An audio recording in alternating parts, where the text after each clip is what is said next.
SG Consultancy Services. Study MBBS in Russia, Philippines, Uzbekistan.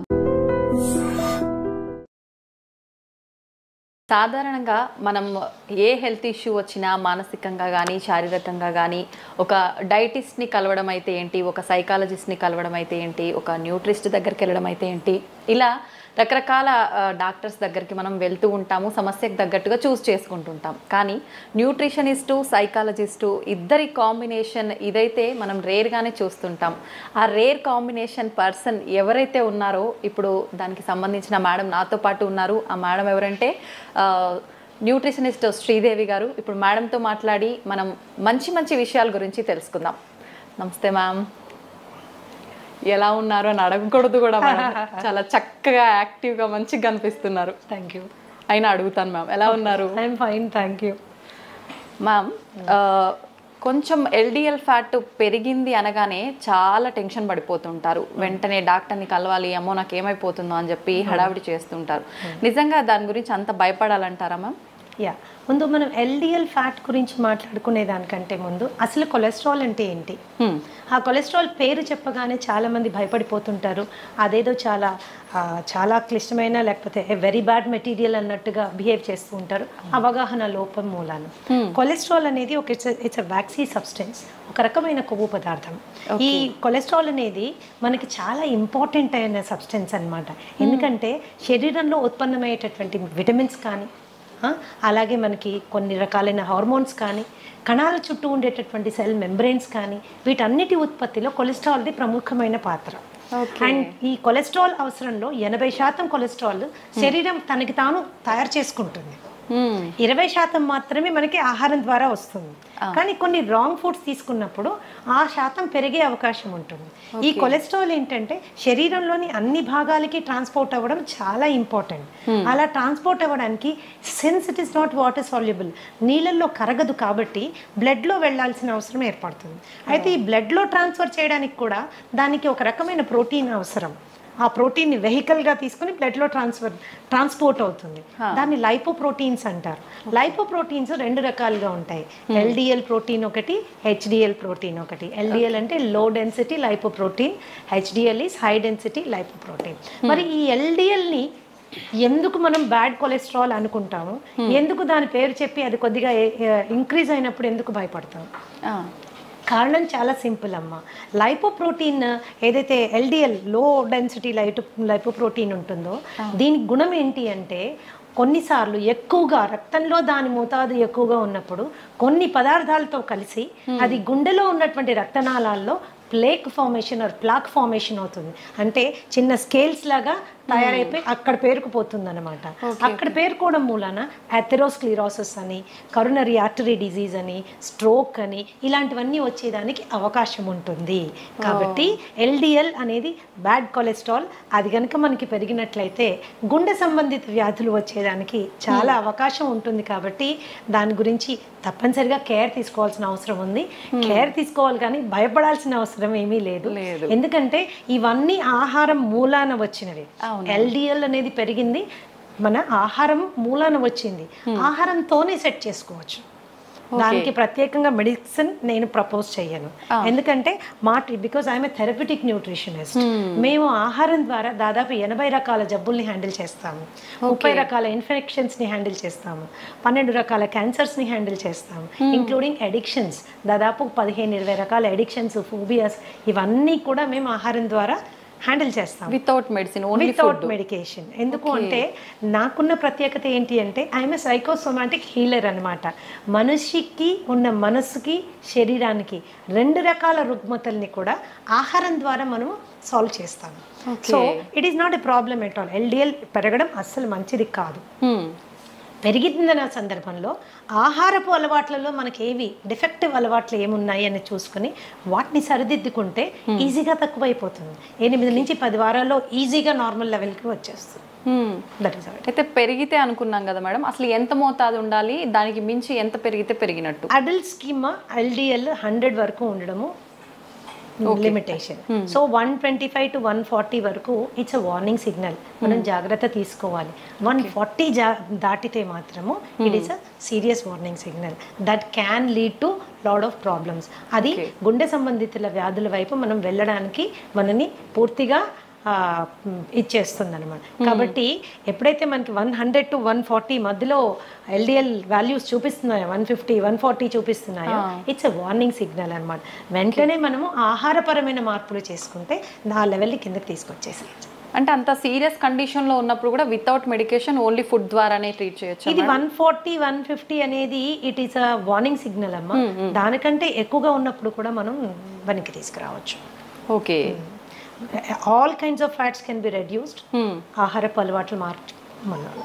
Okay, అంటే ఇప్పుడు మనం ఇంట్లో ఒక ఫుడ్ ప్రాపర్గా ఏం చేయాలి, ఏం తీసుకుంటే పెరిగింది, అట్లాంటి ఒక జనరల్గా ఫ్యాట్ పెరగడం అనగానే ఆయిల్స్ ఎక్కువగా వాడటం వల్లే ఇట్లాంటి ఒక ఆలోచన ఉంటుంది కదా మేడం. నిజంగా ఆయిల్స్ అయినా ఫుడ్ వల్ల కూడా ఎక్కువగా పెరిగింది? లైక్ దిస్ అమ్మా, మనం తీసుకునే ఆహారంలో చాలా పదార్థాలు తీసుకోకూడనివి ఉన్నాయి, కానీ మనకు అలవాటు అయిపోయింది. అది అలవాటు అయిపోయింది. ఒక్కసారి తింటే ఏమవుతుందిలే అనుకుంటాం, ఇవి ఒక్కసారి అనుకుంటాం. ఆ ఒక్కసారి కాస్త అలవాటు కింద మారిపోతుంది. ఫర్ ఎగ్జాంపుల్ ఎల్డిఎల్ కొలెస్ట్రాల్ మనం కనుక తీసుకుంటే all kinds of you know trans fats అంటాం. అంటే మార్జరీన్ ఎందులో వాడతాము? మన పఫ్ మేకింగ్లో, పిజ్జా మేకింగ్లో, చాలా వాటిలో, నాట్స్ అండ్ పిజ్జా, చాలా బేకరీ ఐటమ్స్లో మార్జరీన్ వాడతారు. అలాగే Dalda is hydrogenated oil. Dalda కూడా, ఈ డాల్డా ఇలాంటివి ప్లస్ బ్రెడ్ స్ప్రెడ్స్ ఇప్పుడు చాలా వచ్చేస్తున్నాయి. ఈజీగా స్ప్రెడ్ అవుతుంది, ఇది సంతోషపడిపోతాం. అది ఈజీగా ఎల్డిఎల్ పెంచేస్తుంది, ఈజీగా కొలెస్ట్రాల్ పెంచేస్తుంది. సో ఇలాంటి కొవ్వు పదార్థాలు మనకి they will do lot of harm అన్నమాట. అలాగే ఈ ఆల్ కైండ్స్ ఆఫ్ జంక్, మైదాతో తయారు చేసినవి. ఇంకొకటి రిఫైన్డ్ ఆయిల్ మీద కూడా చాలా రీసెర్చ్ జరిగింది. రిఫైన్డ్ ఆయిల్ కూడా గుండె సంబంధిత జబ్బులు రావడానికి, ఎల్డిఎల్ పెరగడానికి కాంట్రిబ్యూట్ చేస్తోంది అని సపోర్ట్ చేయడానికి చాలా రీసెర్చ్ ఉంది. చాలా రీసెర్చ్ ఉంది. ఎప్పటి వరకైతే మనము గానుగు నూనెల మీద మనము వంట చేసుకుంటే అలవాటు ఉండిందో అంతవరకు గుండె సంబంధిత జబ్బుల సంఖ్య ఎస్పెషల్లీ ఇన్ ఇండియా చాలా తక్కువగా ఉండేది. గుండె జబ్బు అంటే అది డబ్బును వాళ్ళ జబ్బు అనేవాళ్ళు, కానీ ఈ రోజు ఏంటంటే ప్రతి ఒక్కరికి వచ్చేసరికి అందుబాటులో ఉండే వస్తువులాగా అయిపోయింది. ఎందుకంటే ఫాల్టీ ఈటింగ్ హ్యాబిట్స్ అనమాట. ఆ హ్యాబిట్స్ మూలాన మనకి వచ్చింది. అలాగే రెడ్ మీట్ బాగా ఎక్కువ తినేవాళ్ళు, మటన్, బీఫ్, పోర్క్ ఇలాంటివి చాలా ఎక్కువగా, అంటే వారంలో ప్రతిరోజు తినేవాళ్ళు, అధిక మోతాదులో తినేవాళ్ళు, వాళ్ళల్లో కూడా మనకి తేడాలు కనిపిస్తాయి. వీటిని తగ్గించుకోవాలంటే పీచు పదార్థం ఎక్కువగా ఉండే ఆహారం తీసుకోవాలి. అంటే fresh fruits, vegetables, nuts, seeds ఇలాంటివి తీసుకుంటే ఏమవుతుందంటే ఎల్డిఎల్ లెవెల్స్ తగ్గుతుంది. మామూలుగా రోజు తీసుకునేటటువంటి రీఫైన్డ్ ఆయిల్ని మార్చి గానుగు నూనెలు మనం తీసుకున్నప్పుడు కూడా ఎల్డిఎల్ లెవెల్స్ ఈజీగా కంట్రోల్లోకి వచ్చేస్తాయి. ఓకే ఓకే, అంటే డైలీ రొటీన్ అనేది మనం ఒకటి ఫాలో అవ్వాలంటారు మేడం, అంతే కదా? కొలెస్ట్రాల్ డైలీ రొటీన్ అంటే నేనేం చెప్తానంటే డైలీ రొటీన్ కంటే కూడా డైలీ తీసుకునే ఆహార పదార్థాలని మనం ప్రాపర్గా సెలెక్ట్ చేసుకోవడం చాలా ఇంపార్టెంట్. శరీర అవసరాలని దృష్టిలో పెట్టుకొని సెలెక్ట్ చేసుకోవడం చాలా ఇంపార్టెంట్. అంతేగాని టంగ్కి ఎక్కువ ఇంపార్టెన్స్ ఇచ్చి, టేస్ట్కి ఎక్కువ ఇంపార్టెన్స్ ఇచ్చి మనం తీసుకున్నప్పుడు ఏమవుతుంది అంటే అది డెఫినెట్గా it is going to harm us. అలా అని ఎంతసేపు గడ్డి గాదం ఆకులు అలుములు తిని బతికేసేయాలా, ఇంతేనా లైఫ్ అనుకోక్కర్లేదు. టేస్టీగా ఫుడ్ చేసుకుంటూ ఇంట్లో చేసుకుంటూ తినచ్చు. ఎప్పుడైనా ఒకసారి నెలకో 2 నెలలకో మీరు ఒకసారి ఏదైనా తిన్నప్పుడు శరీరం అడ్జస్ట్ చేసుకుంటుంది. It is very smart. Okay, కానీ రోజు దాన్ని అలవాటు చేసుకుంటే మాత్రం చాలా కష్టం. కొన్ని మార్పులు తెచ్చుకోవాలి. ఓకే, అయితే మేడం చెడు కొలెస్ట్రాల్ పెరగకుండా ఉండాలంటే మనం ఫుడ్ ఇలాంటివి తీసుకోవాలి. HDL బ్యాలెన్స్డ్గా ఉండాలి అని అంటే ప్రత్యేకించి ఏమైనా ఫుడ్స్ మెయింటైన్ చేయాలంటారా డైలీ లైఫ్ స్టైల్లో? ఇప్పుడు HDL అంటే high density lipoprotein. High density lipoprotein good cholesterol అంటారు. ఎందుకు గుడ్ అంటారు అని తెలుసుకోవడం ఫస్ట్ ఇంపార్టెంట్. ఎందుకంటే ఈ కొలెస్ట్రాల్ యొక్క ప్రాముఖ్యత చాలా ఎక్కువగా ఉంది. అది శరీరంలో మొత్తం అన్ని భాగాలకి వెళ్ళడానికి, రక్తం ద్వారా వెళ్ళడానికి ఈ లైపోప్రోటీన్ మనకి పనికొస్తుంది. అయితే అక్కడక్కడ అవసరానికి మించి కొలెస్ట్రాల్ డిపాజిట్ అయినప్పుడు ఈ HDL యొక్క ప్రత్యేకత ఏంటి అంటే శరీరంలో అన్ని భాగాల్లో ఎక్స్ట్రాగా డిపాజిట్ అయిన కొలెస్ట్రాల్ అంతా తీసుకొని వచ్చి లివర్కి తీసుకెళ్ళిపోతుంది. ఎప్పుడైతే లివర్కి తీసుకెళ్తుందో అక్కడ అది డిఫ్యూజ్ చేసి పడేస్తుంది, క్లియర్ చేసి పడేస్తుంది. సో అది గుండెకి వెళ్ళి అక్కడ మళ్ళీ వేరే సబ్స్టెన్స్తో కంబైన్ అయ్యి అక్కడ ప్లాక్ ఫామ్ అవ్వడానికి అవకాశం లేదు. కాబట్టి గుండె భద్రత కోసం ఈ పర్టికులర్ లైపోప్రోటీన్ చాలా బాగా పనిచేస్తుంది, క్లీన్ చేసేస్తుంది అనమాట. గుండె వరకు కొలెస్ట్రాల్ని వెళ్ళనివ్వదు అనమాట.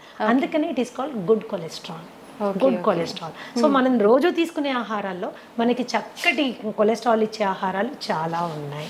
సో వాటిని మనం ఇంక్లూడ్ చేసుకోవడం. See I always profess an inclusive kind of diet. మనం ఏమేమి తినాలి అనే దాని మీద ఎక్కువగా ఫోకస్ చేయాలి, ఏమేమి తినకూడదు అనేది అది సెకండరీ అన్నమాట, ఏవేవి ఇంపార్టెంట్. అలానే హెల్త్ ఈజ్ నాట్ డిస్టేస్ట్ఫుల్ అమ్మా, హెల్త్ ఈజ్ టేస్టీ. మనం చేసుకునే పద్ధతిని బట్టి ఆధారపడి ఉంటుంది. హెచ్డిఎల్ మనం హెచ్డిఎల్ కొలెస్ట్రాల్ మనకు పెరగాలి అంటే there is the humble avocado. Avocado is one of the best sources for HDL cholesterol. Okay, అలాగే నీకు నట్స్ ఉన్నాయి, సీడ్స్ ఉన్నాయి, వాల్నట్స్ ఉన్నాయి, ఇవన్నీ కూడా మనకి చాలా. అలాగే ఆవు నెయ్యి బ్రహ్మాండంగా హెచ్డిఎల్ పెరుగుతుంది. అది కూడా నాటావు నెయ్యి. నాటావు నెయ్యి బ్రహ్మాండమైనటువంటి గుణాలు కలిగి ఉంటుంది. ధృతం అంటారు దాన్ని.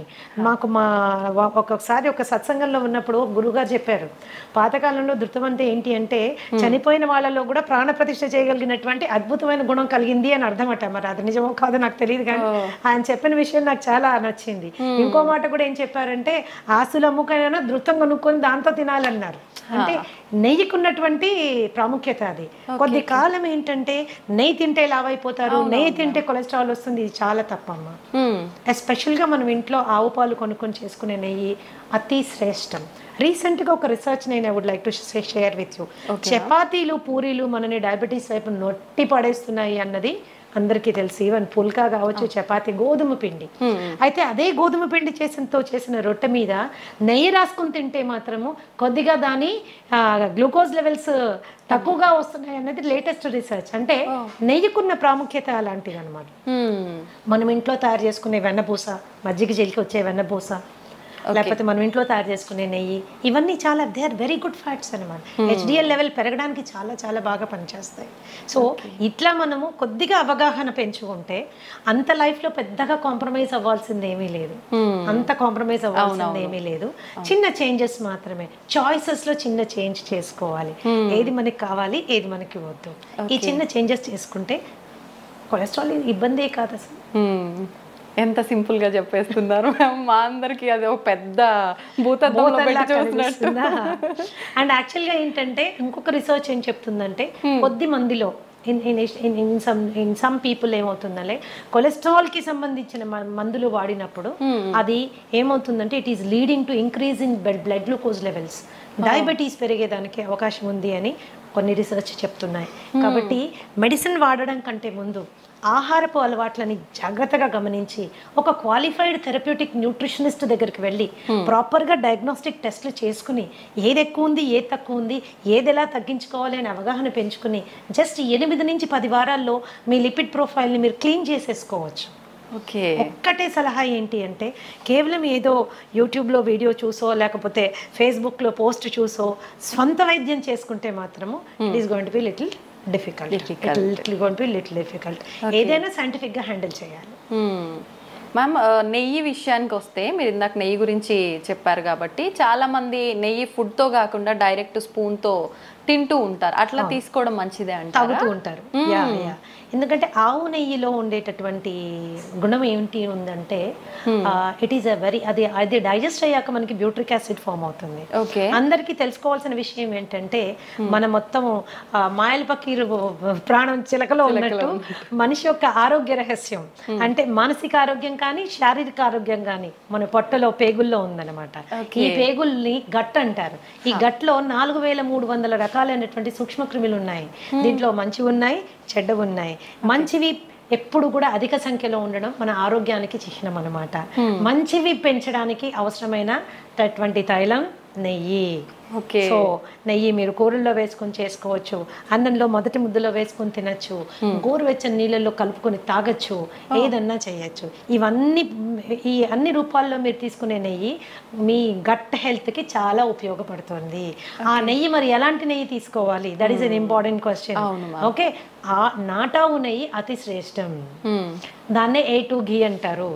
ఓకే, సో మనం ఇంట్లో చేసుకుని చాలామంది A2 పాలు కొనుక్కుంటున్నారు, పావు పాలు కొనుక్కుంటున్నారు. మీరు తోడు పెట్టి మీరు తీసి మిగడ్లోంచి చేసే వెన్న నెయ్యి యూ కెన్ యూజ్ ఇట్, అది చాలా శ్రేష్టం అనమాట.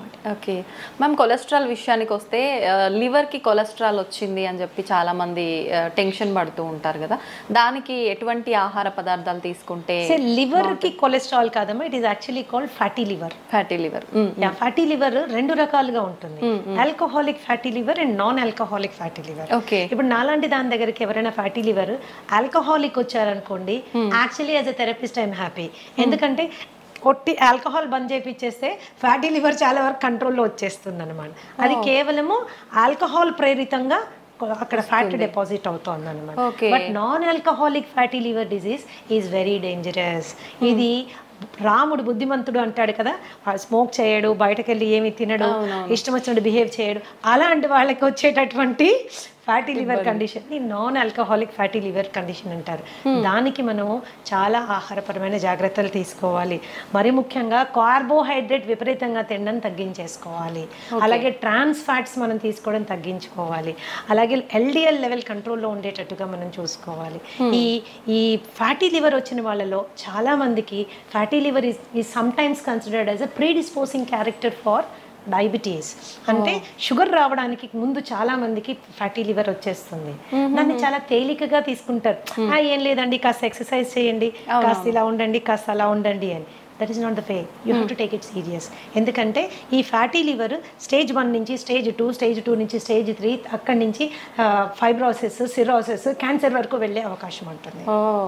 కాబట్టి దాన్ని ఈజీ తీసుకోవడానికి వీల్లేదు. So basic foods for example కీరా జ్యూస్ బ్రహ్మాండంగా పనిచేస్తుంది ఫ్యాట్లో లివర్ తీసేయడానికి. నిమ్మరసము, ఓకే, ద హంబుల్ నిమ్మరసం కాస్టే లేదు దాన్ని. So health is actually very economic, inexpensive అనమాట. చిన్న అవగాహన మనం తెలుసుకుంటే we will able to do it అన్నమాట. అండ్ ఫ్యాటీ లివర్ ఉంది అని మనకి ఎప్పుడు డౌట్ వస్తుందంటే, కొద్దిగా కుడివైపు బొజ్జ అంటే చేతులు కాళ్ళు సన్నగానే ఉన్నాయి, పొట్ట మాత్రమే ముందుకు వస్తుంది. ఎస్పెషల్లీ కుడివైపు మనం చెయ్యి వేసుకునేలా అంటే కొద్దిగా గట్టిగా కూడా తగులుతోంది అంటే వెంటనే వెళ్ళి ఒకసారి ఫ్యాటీ లివర్ చెక్ చేసుకోవడం చాలా చాలా ఇంపార్టెంట్. డయాబెటీస్ వచ్చింది అనుకుంటే కూడా వచ్చిన డయాబెటీస్ డిటెక్ట్ అయిన తర్వాత కంపల్సరీ ఫ్యాటీ లివర్ వెళ్ళి చెక్ చేసుకోవడం చాలా ఇంపార్టెంట్. ఏ స్టేజ్లో ఉంది, దట్ ఈస్ ఇంపార్టెంట్. దాన్ని కూడా తగ్గించుకుంటూ వెళ్ళాలి మనం, దట్ ఈస్ ఇంపార్టెంట్. ఇది కూడా మోతాదు ఏమైనా ఉంటుందా మ్యామ్, పర్సంటేజ్ ఫ్యాటీ లివర్? అట్లా కాదంటే మీరు అల్ట్రాసౌండ్ అబ్డామెన్ కి వెళ్ళినప్పుడు వాళ్ళు చెక్ చేసి మీకు గ్రేడ్ చెప్పేస్తారు. ఓకే, ఆ రిపోర్ట్ బట్టి మనకి స్టేజ్ 1 లో ఉన్నారా, స్టేజ్ 2 లో ఉన్నారా, స్టేజ్ 3 లో ఉన్నారా తెలిసిపోతుంది. Okay okay ma'am, dairy products విషయానికి వస్తే ఏవి తీసుకోవాలి, ఏవి తీసుకోకూడదు? నిజంగా కొంతమంది చెప్తుంటారు డైరీ ప్రొడక్ట్స్ స్కిప్ చేయడమే మంచిది, ఇప్పుడు అన్నిట్లో హార్మోన్కి సంబంధించిన ఇంజెక్షన్లు ఇలాంటివన్నీ వస్తున్నాయి కాబట్టి అని. నిజంగా ఏవి తీసుకుంటే బాగుంటుంది మ్యామ్? నేను గతంలో కూడా చాలాసార్లు చెప్పానమ్మా, చాలా మంది వాదనకి కూడా దిగుతారు.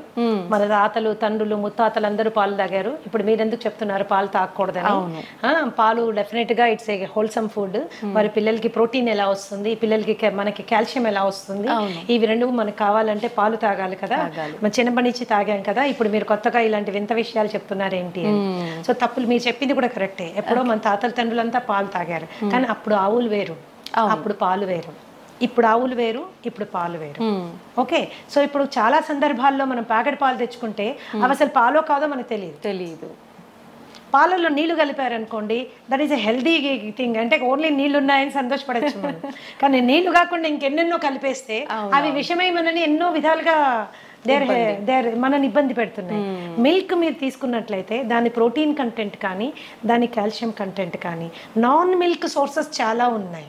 మీ మునగాకు తీసుకోండి, ఓకే, ఫర్ ఎగ్జాంపుల్ టేక్ మునగాకు, నువ్వులు తీసుకోండి, దానిలో ఉన్న కాల్షియం కానీ, దానిలో ఉన్న ప్రోటీన్ కానీ.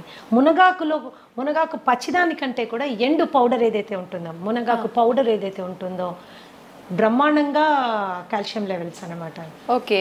ఎన్నో రెట్లు పాల కంటే ఎక్కువగా ఉంటుందని. ఒక స్పూన్ రోజు తీసుకుంటే సరిపోతుంది. ఎలా తీసుకోవచ్చు మేడం కాంబినేషన్? మజ్జిగలో కలిపి తీసుకోవచ్చు, నీళ్ళలో కలిపి తీసుకోవచ్చు, దాన్ని పొడి కింద తయారు చేసుకుని కాస్త వెల్లుల్లిపాయలు, జీలకర్ర, ఎండుమిరపకాయలు వేసి దాన్ని పొడి కింద చేసుకొని అంత నెయ్యి వేసుకొని మొదట ముద్ద గట్టిగా కలుపుకొని తినచ్చు. టేస్టీ ఉంటుంది, హెల్త్కి హెల్త్ వస్తుంది. అయితే ఈ మిల్క్ ఇప్పుడు ఏం చేస్తుంది, మిల్క్ లో ఒక ప్రోటీన్ ఉంటుంది కేసిన్ అని. ఈ కేసిన్ చాలా మందికి ఎలర్జిక్ కండిషన్స్ ప్రొడ్యూస్ చేస్తుంది. చాలా మందికి కడుపులో అది డైజెస్ట్ అవ్వక గ్యాస్ కానీ లేకపోతే ఇండైజెషన్ కానీ అలాగే బెల్చింగ్ అండ్ బ్లోటింగ్ అంటారు, పొట్ట ఉబ్బినట్టు అవ్వడం కానీ ట్రైన్ పుల్ రావడం కానీ ఇవన్నీ జరుగుతాయి. ఎందుకు? కేసిన్ వాళ్ళకి డైజెస్ట్ అవ్వదు కాబట్టి, కేసిన్ డైజెస్ట్ అవ్వదు కాబట్టి. సో అలాంటి సందర్భాల్లో పాల అవసరం ఏంటి అసలు? ఒక స్టేజ్ దాటింద టాడ్లర్ అంటాం, అంటే కాలు మీద నడవడానికి అలవాటు పడిన బిడ్డకి పాలు సంపూర్ణ ఆహారం కాదు. ఓకే ఓకే, అది అసంపూర్ణమైనటువంటి ఆహారం. పాలు ఎడిక్టివ్ ఇన్ నేచర్. మీరు బాగా తాగుతుంటే అది తాగాలనిపిస్తుంది, తాగకపోతే ఏదో వెలితిగా కూడా అనిపిస్తుంది. దానికంటే ఆరోగ్యకరమైన ఫుడ్ మనకు ఉన్నప్పుడు, దానికంటే మనకి బలవర్ధకమైన ఆహారం మనకి అవైలబుల్గా ఉన్నప్పుడు మనం దానికి ఆప్ట్ చేసుకోవచ్చు కదా. ఈ రోజు ఆవుల్లో పాలు పెరగడం కోసము విపరీతంగా ఇంజెక్షన్స్ వేస్తున్నారు, విపరీతంగా యాంటీబయాటిక్ యూజ్ జరుగుతూ ఉంది. Grass fed cow and grain fried cow అని 2 రకాల కౌస్ మనం చూసుకుంటే, పచ్చిగడ్డి తిని ఆ పచ్చిగడ్డి పెంచడానికి కూడా ఏమాత్రం ఎరువులు వాడకుండా, పెస్టిసైడ్స్ వాడకుండా ఆర్గానిక్గా పెంచిన పాలు ఉంటాయి కదా, అవి అతి శ్రేష్టం. చాలా అరుదుగా లభిస్తున్నాయి, చాలా అరుదుగా. పచ్చిగడ్డే దొరకడం లేదు. గ్రెయిన్ ఫెడ్ మీరు తీసుకున్నారనుకోండి, వాటికి గ్రెయిన్స్ పెడతారు, ఎన్నెన్నో రకాలైన గ్రెయిన్స్ పెడతారు. ఎస్పెషల్లీ ఈ మధ్య కాలంలో అయితే కార్న్ పెట్టేస్తున్నారు, స్వీట్ కార్న్ పెడుతున్నారు. సో ఇవి ఏంటి అంటే పాల క్వాంటిటీ పెంచడానికి. చాలా మంది ఆ ఆవులకి పెట్టే దీంట్లో నూనెలు కలుపుతారు, ఎందుకంటే పాలల్లో వాళ్ళకి ఆయిల్ శాతము, ఫ్యాట్ శాతం ఎక్కువ రావాలని. మరి ఇలాంటి పాలు మనం తాగినప్పుడు అది మనకి it is going to harm us. అయితే ఇంట్లో మనం ఒక పాల ప్యాకెట్ తెప్పించుకున్నప్పుడు అది ఆవు పాల, గేదె పాల, ఆవులో గ్రాస్ తినిన ఆవా లేకపోతే గ్రెయిన్ తినిన ఆవా, యాంటీబయాటిక్ వేసుకుందా వేసుకోలేదా మనకి ఎలా తెలుస్తుంది? ఇవన్నీ కలిపారో లేదో మనకి ఎలా తెలుస్తుంది? తెలియదు. పైగా పాలు ఎప్పుడైతే ప్యాకెట్లో వస్తాయో, ప్లాస్టిక్ ప్యాకెట్లో వస్తాయో, ఆ ప్లాస్టిక్ కూడా మనకి ప్రమాదం. ఇంకోటి, కొంతమందికి ఏంటంటే ఎస్పెషల్లీ ఉద్యోగస్తులు 4-5 ప్యాకెట్లు కొనుక్కొని డీప్ ఫ్రీజర్ లో పెడతారు, అవి గడ్డగట్టిపోతాయి. వాటిని మీరు ఎప్పుడైతే డీప్ ఫ్రీజ్ చేస్తారో, థాయింగ్ ప్రాసెస్ జరిగేటప్పుడు ప్లాస్టిక్ కూడా మెల్ట్ అయ్యి అందులోకి వస్తుంది. ఒకప్పుడు మేము చిన్నపిల్లలుగా ఉండేటప్పుడు గ్లాస్ బాటిల్లో వచ్చేది, that was safest milk. Seal అయ్యి గ్లాస్ బాల్ వచ్చేది. బాటిల్స్ తీసుకోగానే మేము చిన్నపిల్లలప్పుడు నాకు బాగా గుర్తుంది, ఆ మూత తీసి పైన ఉన్న వెన్నంతా వేలుతో తీసుకుని తినేవాళ్ళం. ఇప్పుడు అలాంటి కండిషనే లేదు. సో పాలుని వాడకం ఎంత తగ్గిస్తే అంత మంచిది. అయితే పెరుగు దగ్గరికి వచ్చినా, మజ్జిగ దగ్గరికి వచ్చినా ఏ రెస్ట్రిక్షన్ లేదు. It is better than milk అన్నమాట. మీరు పెరుగుగా తిన్నా పర్వాలేదు, మజ్జిగగా తిన్నా పర్వాలేదు. కొద్దిగా పుల్లబడిన మజ్జిగ ఇంకా బెటర్. పుల్లబడిన మజ్జిగ చాలా బెటర్. అందుకనే మిల్క్ని అవాయిడ్ చేయడం బెటర్. ఎందుకంటే మనకు వచ్చే ప్యాకెట్ గురించి మనం ఆలోచిస్తాం, కానీ అందులో వచ్చిన పాలు మనకి దాకా రావడానికి ఎన్ని పద్ధతులు అవలంబించారో మనకు అవగాహన లేదు. Today it is a very common thing to give oxytocin injection for cows. Oxytocin injection దేనికి ఇస్తారు వింటే మీరు బిత్తరపోతారు. పాల పొదుగులోంచి పాలు పిండేటప్పుడు ఈజీగా పాలు బయటికి రావడం కోసము ఆ ఇంజెక్షన్ ఇస్తారు. మనకు కూడా ఆక్సిటోసిన్ ఇంజెక్షన్స్ ఇస్తుంటారు. మనం ఎప్పుడు యూస్ చేస్తారో తెలుసా మీకు? డెలివరీలో బిడ్డ ఈజీగా బయటికి రావడానికి కోసం యూస్ చేసేటటువంటి ఇంజెక్షన్ ఆక్సిటోసిన్ అన్నమాట. కండరాలు లూజ్ అయ్యి బిడ్డ ఈజీగా బయటికి రావడానికి. యానిమల్స్ కి కూడా ఆక్సిటోసిన్ ఇంజెక్షన్ దానికోసమే ఇస్తారనమాట. బట్ దేనికి వాడుతున్నాం ఈరోజు? ఈజీగా అంటే అది పిండడానికి కూడా మనకు ఓపిక లేదనమాట. దాని బిడ్డను తాగనివ్వడం లేదు మనము, దాని బిడ్డ నోటికాడ పాలు మనం గుంజుకుంటున్నాం. అది కూడా ఈజీగా రావడం కోసం కెమికల్ ఇంజెక్షన్స్ ఇస్తున్నాం. మరి ఇలాంటి పాలు తాగడం అవసరమా? అక్కర్లేదని చెప్పాలి ma'am. So it's dairy and ఆవు మీద జరుగుతున్నటువంటి ఘోరాల గురించి అది డిఫరెంట్ స్టోరీ. దాని గురించి మాట్లాడుకుంటే పాలు చూస్తే కూడా భయపడిపోతా ఉన్నాడు, అమ్మ బాబాయ్ ఇంత కష్టమైంది, పాలు మనకు అవసరమైంది. That is as simple as that. పాల కంటే బలబద్ధమైన ఆహారం చాలా చాలా ఉంది. You can go towards it. అవి తీసుకోవచ్చు. ఆల్టర్నేట్ మిల్క్స్ కూడా ఉన్నాయి, మీ బాదం మిల్క్, తర్వాత ఈ కోకోనట్ మిల్క్, దాని తర్వాత యూ హ్యావ్ కాజు మిల్క్, రాగి మిల్క్, జొన్న పాలు, మిల్లెట్ పాలు, ఇలా మనకు చాలా ఉన్నాయి విచ్ ఆర్ మోర్ న్యూట్రిషియస్. పాలు దేనికి తాగెత్తున్నామో ఆ న్యూట్రిషన్ ఇవ్వగలిగినవి ఇంకా ఎక్కువ శాతంలో ఇవ్వగలిగిన పాలు మనకు చాలా ఉన్నాయి. ఓకే. ఇంకా కొంతమంది అడుగుతూ ఉంటారు నన్ను, మేడం పాల ప్యాకెట్లో పాలు తీసుకోమంటారా, లేకపోతే టెట్రా ప్యాక్ తీసుకుంటే ఏమైనా ప్రాబ్లం వస్తుందా? టెట్రా ప్యాక్ మీద చాలా హెవీ రీసెర్చ్ జరిగిందమ్మా. టెట్రా ప్యాక్ లో పాలు రీసెర్చ్ చేసినప్పుడు, ఫ్రెష్ మిల్క్ చేసినప్పుడు డెఫినెట్ గా టెట్రా ప్యాక్ లో ఉన్న పాలలో పోషక విలువలు తక్కువ ఉంటాయి అనేది నిర్వివాదాస్పదం. You don't have to discuss about it, it is clear. ఎందుకలాగా పాలు అవి పాస్చరైజ్ చేస్తారు అండ్ హోమోజినైజ్ చేస్తారు. హోమోజినైజ్డ్ అండ్ పాస్చరైజ్డ్ మిల్క్ ఎప్పుడైతే హీట్ చేసి కూల్ చేస్తారో దాంట్లో పోషక విలువలు తక్కువ అయిపోతాయి. కాకపోతే టెట్రా ప్యాక్ లో మీరు తీసుకున్నప్పుడు ఏంటంటే హైజీన్ అండ్ శానిటేషన్ ఎక్కువ, ఇన్ఫెక్షన్ కాజింగ్ జర్మ్స్ కానీ అది మనకి ఉండదు. పైగా ఏమీ అడిటివ్స్ యాడ్ చేయరు దాంట్లో, ఏమి దాన్ని ప్రిజర్వ్ చేయడానికి ఏమీ బయట నుంచి యాడ్ చేయరు. సో పోషక విలువల్లో ఫ్రెష్ మిల్క్ కంటే కొంచెం తక్కువైనా అది సేఫ్ మిల్క్ కాబట్టి టెట్రా ప్యాక్ లో మిల్క్ వాడుతూ ఉంటారు. That is how it is. ఇప్పుడు ఫ్రెష్ గా తీసుకున్న పాలు వి డోంట్ నో దాంట్లో ఏమేమి ఉన్నాయో తెలియదు, అందులో ఎన్ని పెస్టిసైడ్ రెసిడ్యూస్ వస్తాయో తెలియదు, ఎన్ని మాన్యూర్ రెసిడ్యూస్ వస్తాయో తెలియదు, బ్యాక్టీరియల్ ఇన్ఫెస్టేషన్ కానీ వైరల్ ఏదైనా మైక్రో ఆర్గానిజం ఉందేమో మనకి తెలియదు. ఓకే, రెండు తెల్లగానే ఉంటాయి అంతే. మనం పాల రూపంలో తీసుకునే వాళ్ళకైతే ఆల్టర్నేట్ ఆప్షన్స్ చాలా ఉన్నాయి మీరు చెప్పారు. కొంతమంది తెల్లారితే కానీ టీ లేనిది వాళ్ళకి తెల్లారదనే వాళ్ళు చాలా మంది ఉంటారు. అలాంటి వాళ్ళ పరిస్థితి ఏంటి మ్యామ్? టీ కాఫీ అనేవి దేనికి తాగుతాం? నా పద్ధతి ఏంటంటే దేనికైనా ఏ పద్ధతికైనా ఎందుకు అని ముందు తెలుసుకుంటే అది మనకు అవసరమా లేదు అని నిర్ణయం తీసుకోవచ్చు. రైట్. ఓకే, మన డైలీ లైఫ్లో మనకున్న స్ట్రెస్ మూలాన చాలా మందికి హెడేక్స్ రావడము, ఆ స్ట్రెస్ మూలాన మైగ్రేన్స్ రావడము, డల్ గా ఫీల్ అవ్వడము ఇవి అవుతాయి. టీ అండ్ కాఫీలో ఏముంటుంది? కెఫీన్ ఉంటుంది. ఈ కెఫీన్ ఏం చేస్తుంది? నర్వస్ సిస్టమ్ ని టెంపరీగా ఉత్తేజపరుస్తుంది. ఓకే, టెంపరీగా ఉత్తేజపరుస్తుంది. ఎప్పుడో ఒక రోజు ఒక గుక్క తాగినంత మూలాన మనకి పెద్ద వదిలేదు, అది అలవాటు చేసుకుంటే it is addictive in nature. It is addictive in nature అనమాట.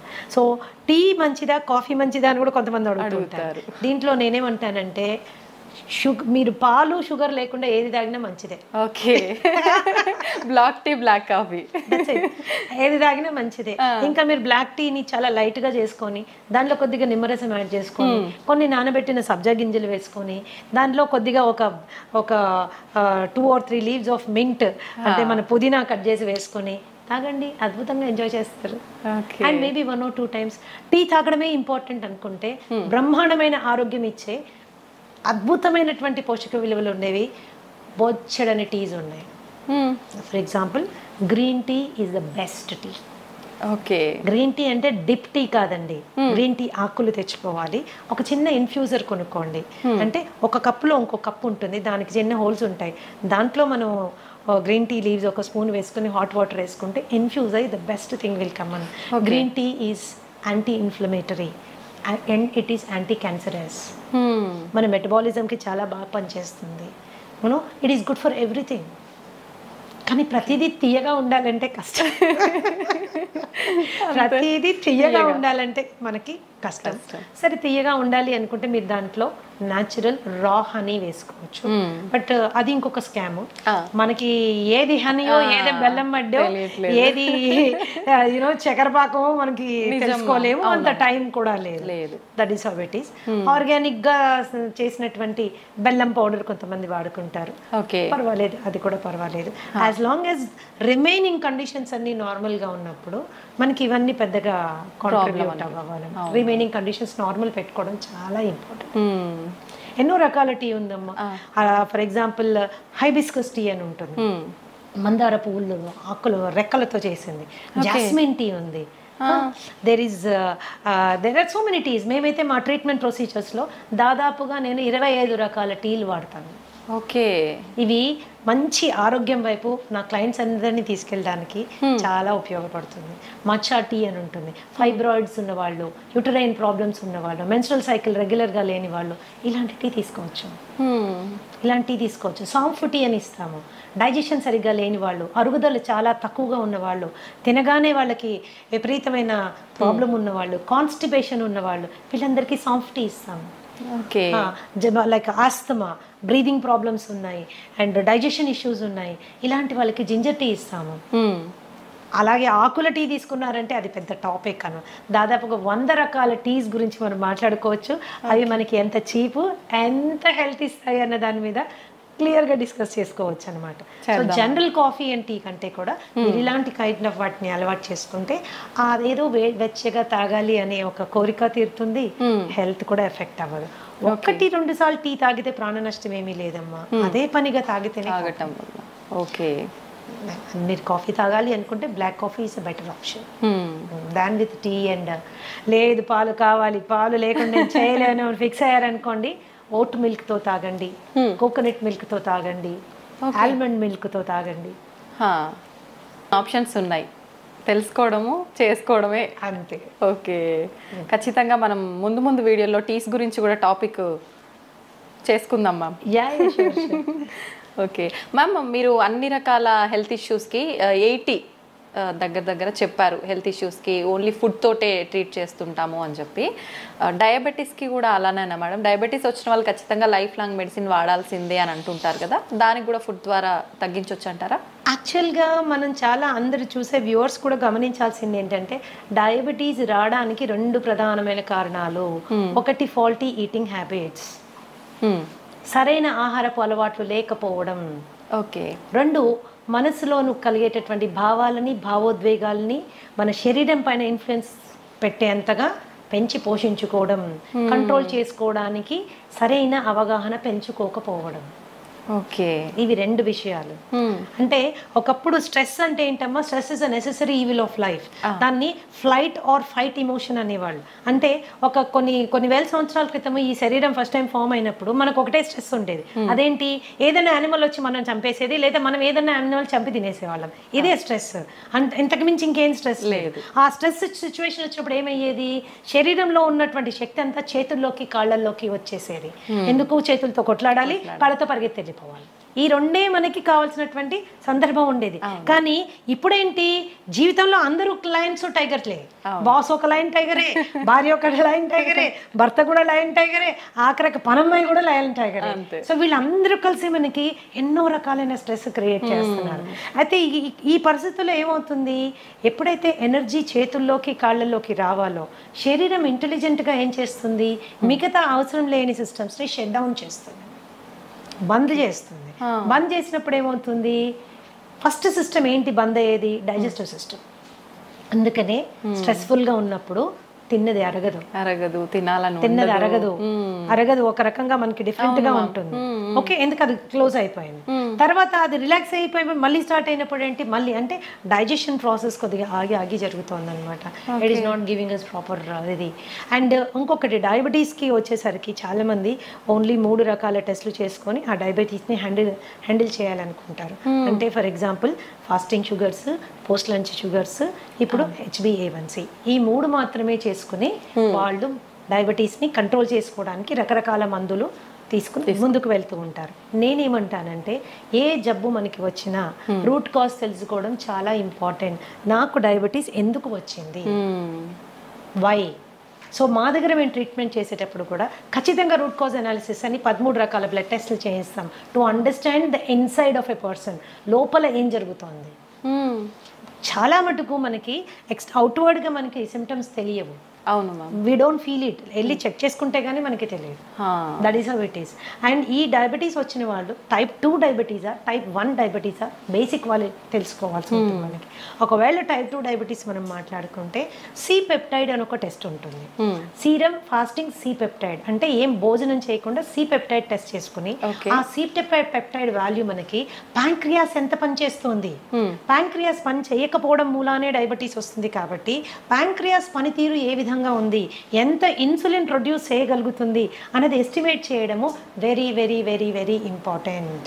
అది ఎప్పుడైతే మనం ఎస్టిమేట్ చేసుకుంటామో ప్యాంక్రియాస్ ప్రొడక్షన్ బాగానే ఉంది అనుకుంటే 100% మనకి డయాబెటీస్ రివర్సిబుల్ అవుతుంది. If your C peptide value is 1 and more, ఏది fasting C peptide value 1 and more ఉంటే కనుక 100% మనం ఆ డయాబెటీస్ని రివర్స్ చేసుకోగలము. కానీ 1 కంటే కిందకి వెళ్ళిపోతున్నప్పుడు 5.5 కంటే కిందకి వెళ్ళిపోతున్నప్పుడు it is going towards type 1 diabetes అన్నమాట. ఈ టెస్ట్ చేయకుండా, ఈ నిర్ధారణ కాకుండా దాన్ని హ్యాండిల్ చేయడం అనేది నా ప్రకారము I feel it's a defective way of looking at it. Okay. And మనం అనుకుంటాం వైట్ రైస్ తినడం మూలాన, ఇంకోటి తినడం మూలాన, షుగర్ తినడం మూలాన. చాలా మంది నా క్లయింట్స్ వచ్చి చెప్తాను, నేను షుగరే తినట్లేదు మేడం, ఎప్పుడో మానేసాను, నోరు కట్టేసుకున్నాను, అయినా షుగర్ పెరిగిపోతుంది అని. సో మీరు ఏం తిన్నా అది షుగర్ కింద మారుతుంది, ఏం తిన్నా అది షుగర్ కింద మారుతుంది అంటే మరి అన్ని తినడం మానేసేమా?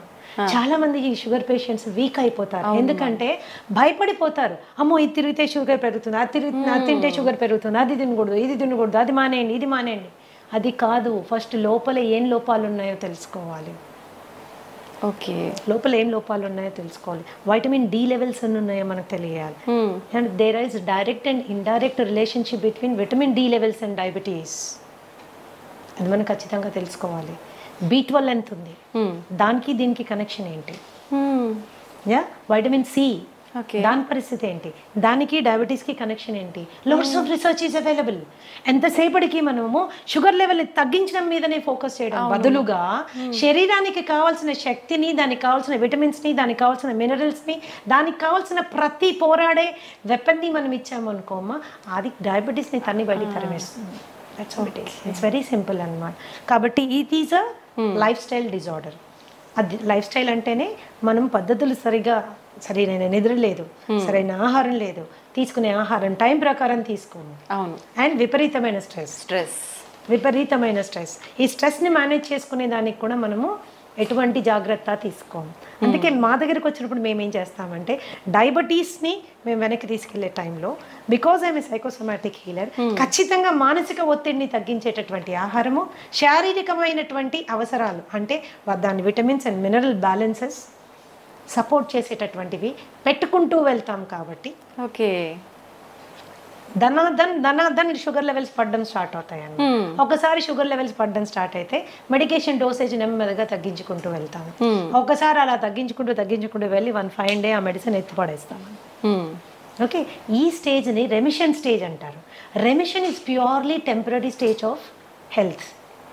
సో చాలా మందికి ప్రాబ్లం ఏమొస్తుందంటే తగ్గి నార్మల్ అవ్వగానే తగ్గిపోయింది కదా, సో సింపుల్ అనేసి మళ్ళీ నెక్స్ట్ డే నుంచి అన్ని మొదలు పెడతారు. పైనుంచి అది ఒక కంప్లైంట్ చేస్తారు, ఏంటి మేడం ఇది మళ్ళీ తినగానే వచ్చేసింది. నువ్వు ఫస్ట్ తిన్నావు కాబట్టి ఇది వచ్చింది, ఫస్ట్ ఫాల్టీగా తిన్నావు కాబట్టి ఇది వచ్చింది, కరెక్ట్ చేసుకున్నావు కాబట్టి తగ్గిపోయింది, కరెక్ట్ చేసుకుని మళ్ళీ బ్యాక్ వెళ్ళావు కాబట్టి మళ్ళీ వస్తుంది. సో నేనేమంటానంటే ఒక రెమిషన్ స్టేజ్ రాగానే మనం తీసుకున్న జాగ్రత్తని కనీసం 1 సంవత్సర కాలం గనక మనం అలాగే మెయింటైన్ చేసుకోగలిగితే అది రివర్సల్ అయిపోతుంది.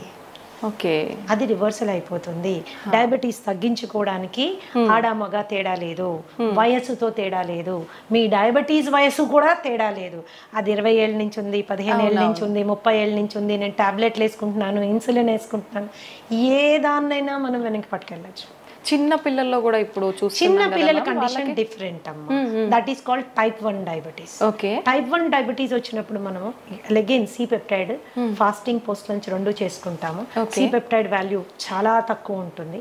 ఆ చాలా తక్కువ ఉన్నప్పుడు ఏంటంటే ఇన్సులిన్ ప్రొడ్యూస్ చేయలేకపోతుంది ప్యాంక్రియాస్ లో ఇన్సులిన్ రావడం లేదు కాబట్టి వాళ్ళు డయాబెటీస్ పార్ట్ వెళ్ళిపోయారు. సో ఈ పరిస్థితుల్లో మనం వాళ్ళకి 3 times వాళ్ళు ఇన్సులిన్ వేసుకోవాల్సి ఉంటుంది. ఇలాంటి పిల్లలకి అద్భుతంగా ఇన్సులిన్ రిక్వైర్మెంట్ తగ్గించేటటువంటి ఆహారం మనం ఇవ్వచ్చు.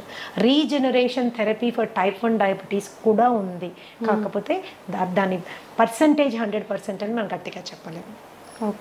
So regeneration therapy is also possible. అంటే టైప్ 1 నుంచి కూడా మనం కొద్దిగా వాళ్ళని బెటర్ టైప్ 2లోకి తీసుకెళ్లేటటువంటి సిపెప్టైడ్ని పెంచేటటువంటి ఫుడ్ కూడా ఉంది. But the success rate is about 40 to 50%. It is not around 100%. Many other contributing factors ఉన్నాయి కాబట్టి, చాలా కాంట్రిబ్యూటింగ్ ఫ్యాక్టర్స్ ఉన్నాయి కాబట్టి that is how it is. అయితే ఈ మధ్యకాలంలో విపరీతంగా తిండి, పిల్లలకి మనం పెట్టే తిండి మూలాన మనమే మన చేతుల ద్వారానే మనమే వాళ్ళని డయాబెటీస్ వైపు నెట్టుతున్నాము. నాకు తెలిసిన ఒక బాబుకి కేవలం వాడు రోజు అడిగాడని, రోజు ఇవ్వమని గొడవ చేశాడని వాళ్ళ తాతగారు డైలీ ఒక కూల్ డ్రింక్ తాగించడం మూలాన, అలా 2 నెలలు తాగించడం మూలాన ప్యాంక్రియాస్ ఫెయిల్ అయిపోయింది. టైప్ 1 డయాబెటిక్ అయిపోయాడు. బిడ్డ ఓన్లీ 15 ఏళ్ళు. రాబోయే 60-70 ఏళ్ళు వాడు ఇన్సులిన్ వేసుకుంటానే మేనేజ్ చేయాలి. సో మన ప్రేమని రాంగ్ ఫుడ్స్ రూపంలో చూపించకూడదు. ఎప్పుడో నెలలో ఒకరోజు తాగాడు, ఏం జరగదు. కానీ రోజు తాగితే వాడి రక్తనాళాలు తెరిచి విషం పోసినట్టే లెక్క. Junk food is like that. And రీసెంట్గా మా దగ్గర వచ్చిన ఒక బాబు, హీస్ 21 years old. అండ్ ఇంట్లో ఎవరికి డయాబెటీస్ లేదు. ఇంట్లోంచే బాక్స్ తీసుకెళ్తాడు, తల్లిదండ్రులు అన్నీ చేసి జాగ్రత్త చూసుకుంటాడు. అయినా రావడమే 500 షుగర్ వచ్చేసింది. ఏంటి అని ఎంత అడిగినా చెప్పలేదు. లేదు నేను ఏమి తిన్ను అని. తర్వాత ప్రత్యేకంగా పిలిచి అడిగితే రోజు ఒక షవర్మా తింటాడు. షవర్మా తినడం వల్ల షుగర్ ఫెయిల్ అయింది, డైజెస్టివ్ సిస్టమ్ ఫెయిల్ అయిపోయింది. మయోనీస్ లోపల ఉంటుంది, దాంట్లో పిచ్చి రిఫైన్డ్ ఆయిల్ వాడతారు. అందులో రోడ్ సైడ్ వాడే రిఫైన్డ్ ఆయిల్, అది ఎక్కడి నుంచి తెచ్చి వాడతారో, ఎన్నిసార్లు వాడిన నూనెతో చేస్తారో మనకి తెలియదు. అండ్ ఆ షవర్మా అండ్ ఇంకొకటి ఫ్రాంకీ చెప్పాడు నాకు, 2 చెప్పాడు. ఫ్రాంకీ మైదా రొట్టెలో మళ్ళీ కాల్చిన మాంసం అన్ని పెడతారు దాంట్లో. సో టేస్ట్ చాలా బాగుంటుంది, నేను కాదన్నాను. కానీ దాన్ని రోజు తినడం మూలాన దట్ ఈస్ అ కేస్. ఈ రోజు మేము ఎంతో స్ట్రగుల్ అవుతున్నాం. ఆ కేసుని టైప్ 1 అయిపోయాడు, ప్యాంక్రియాస్ ఫెయిల్ అయిపోయింది. That is how it is. So ఈ చిన్నవి ఫ్యాన్సీస్ మనం వాటిని సాటిస్ఫై చేయడము ఇంపార్టెంట్ అని ఎప్పుడు అనుకోకూడదు. ఫుడ్ విషయంలో ఇట్స్ రియల్లీ వెరీ ఇంపార్టెంట్. బయట మరి ఎందుకు బ్యాన్ చేయాలి? వన్ ఆఫ్ ద స్టూడెంట్, ఒక చిన్న బాబు, ఎందుకు బ్యాన్ చేయరు కూల్ డ్రింక్ అని నన్ను అడిగాడు అనమాట. ఈ కూల్ డ్రింక్ మూల నాకు డయాబెటీస్ వచ్చింది కదా, దీన్ని ఎందుకు గవర్నమెంట్ బ్యాన్ చేయరు అంటే అది మన ఏరియా ఆఫ్ వర్క్ కాదు. ఏదైనా కూడా ఆహారం అనేది మితంగా తీసుకుంటే ఔషధంలా పనిచేస్తుంది, అమితంగా తీసుకుంటే విషమై మన ప్రాణాన్ని కబళిస్తుంది. Decision is in our hands. ఒకళ్ళు చెప్తే వచ్చేది కాదు, ఆ నిర్ణయం మనం తీసుకోవాలి. మన బిడ్డలు కూడా అటువంటి చక్కటి విచక్షణ జ్ఞానంతో ముందుకెళ్ళాలంటే ఆ అవగాహన మనం కల్పించాలి. That is very important. అవును మ్యామ్, నిజంగా. మ్యామ్, మన గట్ ఫ్రీగా ఉండేటట్టుగా చూసుకుంటే మనకు చాలా రకాల ఆరోగ్య సమస్యలు రాకుండా ఉంటాయని చెప్తూ ఉంటారు. నిజంగా గట్ ఫ్రీగా ఉండాలంటే ఎటువంటి ఆహార పదార్థాలు తీసుకోవాలి? Gut is a very big subject అమ్మా. I will tell you, it's a very big subject. గట్లో మనకు ఉండేటటువంటి 4300 రకాలైన సూక్ష్మ క్రిములు ఎప్పుడు కూడా మంచివి చెడ్డవి ఒక బ్యాలెన్స్లో ఉండాలి. ఆ బ్యాలెన్స్ అవుట్ అయితే గట్ డిస్బయోసిస్ అంటారు. ఓకే. అండ్ ఈ గట్కి బ్రెయిన్కి ఉన్న యాక్సెస్ డిస్టర్బ్ అవుతుంది. Brain is the coordinator for the entire body and gut controls the brain. Brain మన శరీరాన్ని ఆపరేషన్స్ని కంట్రోల్ చేస్తే మన గట్ మన బ్రెయిన్ని కంట్రోల్ చేస్తుంది. Okay, that is very very important. అప్పుడు మనం దాన్ని ఎంత హెల్తీగా ఉంచాలి? సో మనం తినే ఆహారము చెడు బ్యాక్టీరియాని చంపే విధంగా ఉండాలి, మంచి క్రిముల్ని పెంచే విధంగా ఉండాలి. సో దాని ఆహారం యొక్క ప్రధాన లక్షణం ఏంటంటే మంచి బ్యాక్టీరియాని పెంచుతూ చెడు బ్యాక్టీరియాని చంపుతూ ఉన్నటువంటి ఆహారం తీసుకుంటే సహజంగా అది చాలా తేలికగా అరిగిపోతుంది, తిన్నది కంప్లీట్గా డైజెస్ట్ అవుతుంది, అండ్ టైంకి రెపరెప ఆకలేస్తుంది, పడుకుంటే నిద్ర వస్తుంది, పొద్దున్నుంచి రాత్రి ఒక చక్కటి మూడ్లో ఉంటాము, మంచి ఎనర్జీతో ఉంటాము. This is because our gut is happy. So all మనం తీసుకునే ఫుడ్స్ ఏవేవైతే చెడు బ్యాక్టీరియల్ గ్రోత్కి ప్రమోట్ చేస్తాయో అవి చాలా హ్యావక్ క్రియేట్ చేస్తాయి మన పొట్టలో. సో బ్లోటింగ్, బెల్చింగ్, ఇండైజెషన్, తర్వాత కాన్స్టిపేషన్ మూలాన పైల్స్, హెమరాయిడ్స్, లేకపోతే వెరీ హార్డ్ స్టూల్ రావడము, ఇవన్నీ ఏం చేస్తాయంటే మనకి డైజెషన్ అంటే తినాలంటే భయపడే వాళ్ళు చాలా మంది ఉంటారు. పైగా హెల్త్ కరెక్ట్ అంటే హైజీన్ కరెక్ట్గా ఫాలో కాకపోతే హెచ్ పైలోరీ లాంటి బ్యాక్టీరియల్ ఇన్ఫెక్షన్స్ వస్తే జీవితాంతం మనం ఆ మందులు వేసుకుంటూ ఉంటారు. మేమైతే డయట్ ద్వారా హెచ్ పైలోరీ కానీ, ఐబిఎస్ కానీ, ఐబిడి కానీ చాలా సమర్థవంతంగా హ్యాండిల్ చేసే బ్రహ్మాండమైన ఫుడ్స్ ఉన్నాయమ్మా. అది ఎవరు బయట కొనుక్కోక్కర్లేదు.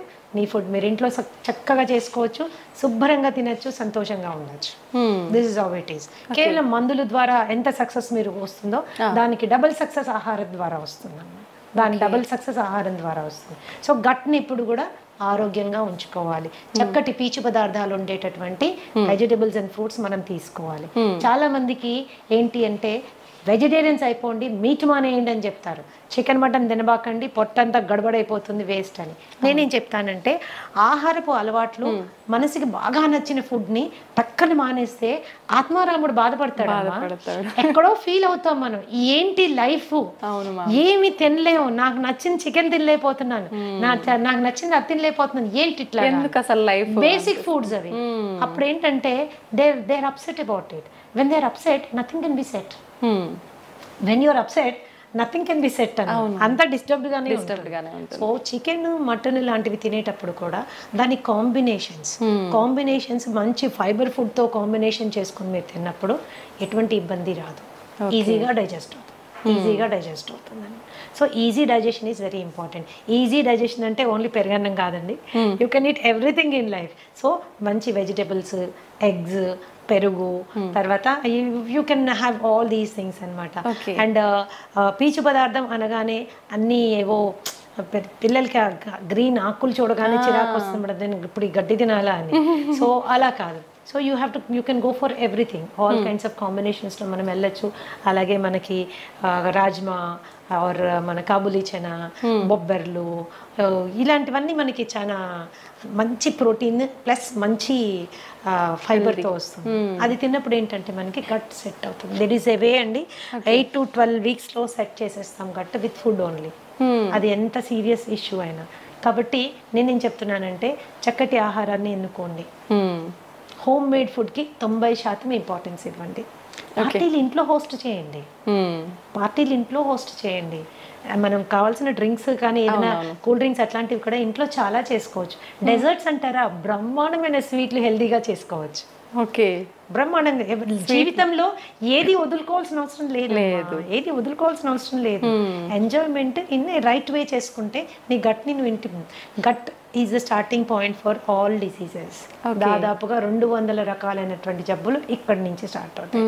సో దీన్ని జాగ్రత్త పెట్టుకోవడం మనకి చాలా ఇంపార్టెంట్.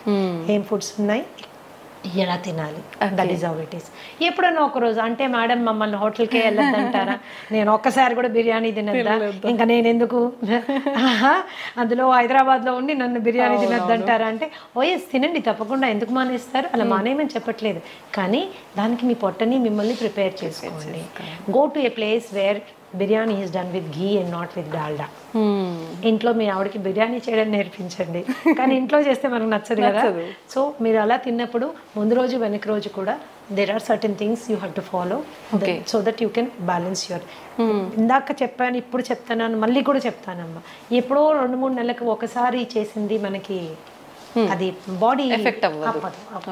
కానీ డైలీ అదే పనిగా యంగ్స్టర్స్, నాకు తెలుసు చాలా మంది ఐటీ ఎంప్లాయీస్ వస్తారు నా దగ్గరికి, ఏంటమ్మా ఎవరు వంట చేస్తారంటే స్విగ్గీ పేరు, జొమాటో పేరు చెప్తారు. So everyday it is and online food. And కాబట్టి ఏమవుతుందంటే అది కన్వీనియన్సే కానీ కంఫర్ట్ కాదు, హెల్త్ అంతకంటే కాదు. Very definitely expensive. కాబట్టి కొద్దిగా వంట చేసుకోవడం అనేది ఇప్పుడు అవుట్ ఆఫ్ ఫ్యాషన్ అయిపోయింది మా, ఆ ఫ్యాషన్ మళ్ళీ మనం క్రియేట్ చేయాలి. దట్ ఈస్ రియల్లీ ఇంపార్టెంట్ అన్నమాట. ఎందుకంటే వంట అనేది కేవలం హెల్త్ ఒక్కటే ఇవ్వదు, మనుషుల మధ్యలో అనుబంధాలు, బంధాలు, ప్రేమలు అన్ని పెరుగుతాయి. ఈ రోజు కూడా నీకు మీ అమ్మ చేసే ఆ పలానా వంట అని ఎందుకు గుర్తుంటుంది అంటే ఇంగ్రీడియంట్స్ అన్ని సేమే, ఆమె ప్రేమ అందులో ఉంటుంది, అంత ప్రేమగా చేసి నీకు నోట్లో పెడుతుంది, నువ్వు వెళ్ళినప్పుడు నీకు అది కావాలని అడుగుతుంది. అవన్నీ బంధాలు పెంచుతాయి. స్విగ్గీ జొమాటోలో తెప్పించి పెడితే it won't create a feeling, it won't create a relationship. లేని రోగాలు తీసుకొచ్చిస్తున్నట్టే మ్యామ్. ఇంకా ప్రేమ కంటే ఇంగ్రీడియంట్స్ మనకు తెలియదు. టేస్టీగా ఉండొచ్చు, నేను అసలు కాదన్న, డెఫినెట్ గా టేస్టీగా ఉండొచ్చు, బట్ ఇంగ్రీడియంట్ మీద మనకి కంట్రోల్ లేదు. So that is how it is. Ma'am food ఎలా చేస్తున్నాము, ఏం తింటున్నాము, ఇది ఒక ఎత్తు అయితే ఏ టైంకి తింటున్నాం అనేది కూడా ఇంకొకటి, దాని గురించి చెప్పండి మ్యామ్.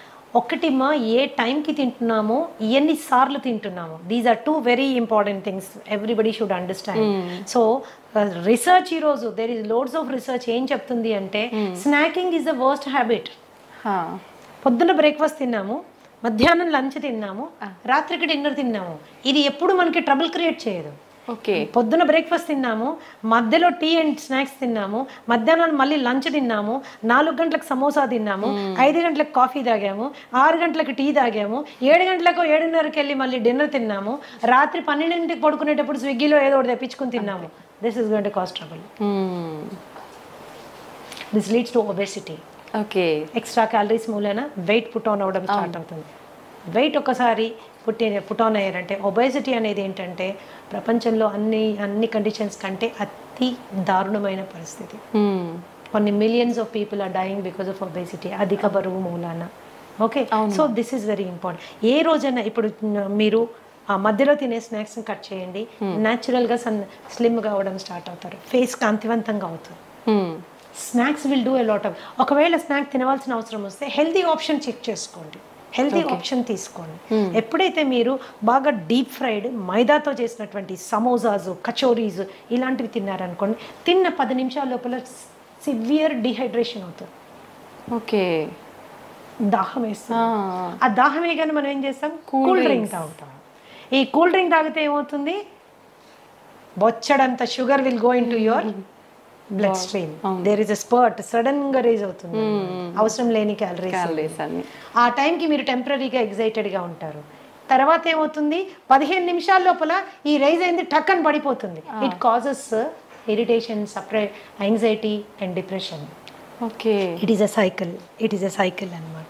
ఇది మన ఆలోచన విధానాన్ని, ఆహారపు అలవాట్లని, శరీర ఆరోగ్యాన్ని మొత్తంగా డిస్టర్బ్ చేసి పడేస్తున్నాను. సో ఆ టైంలో మీరు ఏదైనా హెల్దీ తీసుకోండి, ఫ్రూట్ తినడం అలవాటు చేసుకోండి. ఆకలి వేస్తుంది కదా, ఒక అరటిపండు తినండి, ఒక ఆపిల్ తినండి, దాంతోపాటు సీడ్స్ నట్స్ ఒక డబ్బాలో వేసుకొని పెట్టుకోండి, ఒక గ్రీన్ టీ పెట్టుకోండి, ఒక 3-4 స్పూన్లు నట్లు సీడ్లు తిని చక్కగా గ్రీన్ టీ తాగండి. కడుపులో ఫీలింగ్గా ఉంటుంది, హ్యాపీగా ఉంటుంది, హెల్దీ కూడా. అలాగే there are so many fillers. ఇప్పుడు మీ ఫూల్ మఖానా కానీ, మురమురాలు కానీ, అట్టుకులు కానీ, వీటితో ఎన్నో రకాలైనటువంటి హెల్దీ గ్యాసెస్ రాకుండా ఉండేటటువంటి చేసుకోవచ్చు. మరీ ఆకలి వేస్తుంది అనుకున్నప్పుడు తినచ్చు, అట్లాంటి నో ప్రాబ్లమ్ అబౌట్ ఇట్. కానీ ఆ టెంపరీగా రోడ్ మీద దొరికే బజ్జీలు, పునుగులు అండ్ యూనో సమోసాలు, వాడెవర్ అన్నీ దొరుకుతాయి, అది మాత్రము స్కిప్ చేయాలి. చాలా ఘోరం అది. With due respect to all those people, అది మనకి పడినప్పుడు దాన్ని వదిలేసుకోవడం ఉత్తమమైన విషయం ఇంకొకటి లేదు. And night 7:30 to 8 o'clock is the best time to have your dinner. ఎప్పుడు గుర్తుంచుకోండి, పడుకునే టైంకి, భోజనం చేసిన టైంకి మధ్యలో 3 గంటల వ్యవధి ఉండాలి. మీరు 7 గంటలకల్లా తిన్నారనుకోండి, 10కి పడుకోవచ్చు. ఓకే, 8కి తిన్నారనుకోండి, ఆఫీషియల్గా మీరు 11కి పడుకోవాలి. అవును. 9కి తిన్నారనుకోండి, 12 ఏమవుతుంది, డైజెషన్ మొత్తం డిస్టర్బ్ అవుతుంది, యువర్ స్లీప్ సైకిల్ డిస్టర్బ్ అవుతుంది. ఇలా జరగడానికి వీల్లేదు. You have to remember that. And quantity ఎంత ఏంటి అనేది కూడా మనకి ఎంత అవసరం. ఒకటే రకమైన ఫుడ్ తినే అలవాటు చాలా మందికి ఉంటుంది. కూర నచ్చితే స్టార్టింగ్ నుంచి ఎండింగ్ వరకు అదే కూర, ఇంకొకటి ఏదో నచ్చితే అటు నుంచి అదే కూర. సో ఒక బ్యాలెన్స్డ్ డైట్ ప్లేట్ అనేది మనము మెయింటైన్ చేసుకోవాలి, అన్నీ ఉండేటట్టు చూసుకోవాలి, ఆల్ కైండ్స్ ఆఫ్ థింగ్స్. ఇప్పుడు టైం మనకి లేదు, అన్నిటికీ మన బాస్ కోసం టైం ఉంది, ఉద్యోగం కోసం టైం ఉంది, టార్గెట్స్ కోసం టైం ఉంది, కానీ మన కోసం మనకి టైం లేదు. సో ఈ థాట్ ప్రాసెస్లో కూడా కొద్దిగా మనం మార్పు తెచ్చుకోవాలి. యంగ్స్టర్స్ మరి ముఖ్యంగా ఏంటంటే మంచి తెలివితేటలతో ముందుకెళ్తున్నారు, పెద్ద పెద్ద ఉద్యోగాలు చేస్తున్నారు, లక్షల్లో సంపాదిస్తున్నారు, కానీ వాళ్ళ శరీరం గురించి వాళ్ళు పట్టించుకోవడానికి వాళ్ళకి టైం ఉండడం లేదు. దాన్ని ఎలా అయినా అకామిడేట్ చేసుకోవాలి. బ్రేక్ఫాస్ట్ కూడా సాధ్యమైనంత త్వరగా, మీల్కి మధ్యలో 3 గంటల గ్యాప్ ఉండాలి. 3 గంటల టైంలో మీరు కావాలంటే మంచినీళ్ళు తాగొచ్చు, సింపుల్. కావాలంటే మంచినీళ్ళు తాగొచ్చు. మరి ఏదైనా వర్క్ ప్రెషర్ మూలన కొద్దిగా తలనొప్పి వస్తుంది అన్నప్పుడు గ్రీన్ టీ తాగొచ్చు, జింజర్ టీ తాగొచ్చు, ఒక గ్లాస్ మజ్జిగ తాగొచ్చు, ఒక గ్లాస్ కొబ్బరి నీళ్ళు తాగొచ్చు. Okay, these are the best alternatives. ఆ స్నాకింగ్ మానేసేయాలి. ఎస్పెషల్లీ డయాబెటీస్ ఉన్న వాళ్ళైతే మీరు స్నాకింగ్ మానేసిన వెంటనే మీకు కనీసం ఒక 10-20 యూనిట్లు షుగర్ తగ్గుతుంది అనమాట. Okay, that's how it is. These are the important factors you have to remember. ఎప్పుడు బ్రేక్ఫాస్ట్ చక్కగా హెవీగా తీసుకోండి, బ్రేక్ఫాస్ట్ చక్కగా హెవీగా తీసుకోండి. దానికంటే కొద్దిగా తక్కువగా లంచ్, లైట్గా డిన్నర్. లైట్గా డిన్నర్ అండి. So that you don't store all that on to your self. And తినగానే పడుకోవడము, తినగానే అరగంటలోనే నడిచేస్తుంటారు, అలా చేయకండి ప్లీజ్. 1.5 hour గ్యాప్ వచ్చాక కానీ మీరు నడవడానికి వీల్లేదు. That is how it is. So ఇవి బేసిక్ మీల్ పీరియడ్స్ మీరు అండ్ మీకు నచ్చిన విధంగా మీరు తీసుకోవచ్చు. ఒక జనరల్ హెల్త్ ఫార్ములా చెప్తాను, ఒక general health formula which is good for everybody. So మనము ఇండియన్స్ ఏంటంటే especially south Indians starch oriented అంటే కార్బ్ ఓరియంటెడ్ డయట్లో మనం ఉంటాము. ఇప్పుడు మనకు అంతా రిఫైన్డ్ అండ్ పాలిష్డ్ ఫుడ్ కాబట్టి అది చాలా వరకు not doing lot of harm. కాబట్టి ఒక చిన్న రేషియోలో మనం ఆహారం తయారు చేసుకోవచ్చు. ఏంటది? 20% ఫుడ్ కార్బోహైడ్రేట్. మీరు అందులో అన్నం తింటారో, ఒక పులక తింటారో, లేకపోతే ఒక జొన్న రొట్టె తింటారో, మీరు ఏం తింటారో ఒక 20% నుంచి 25% వరకు కార్బ్స్ వచ్చేటట్టు తినండి. అలాగే 30 నుంచి 35% వరకు ప్లీజ్ గో ఫర్ ప్రోటీన్.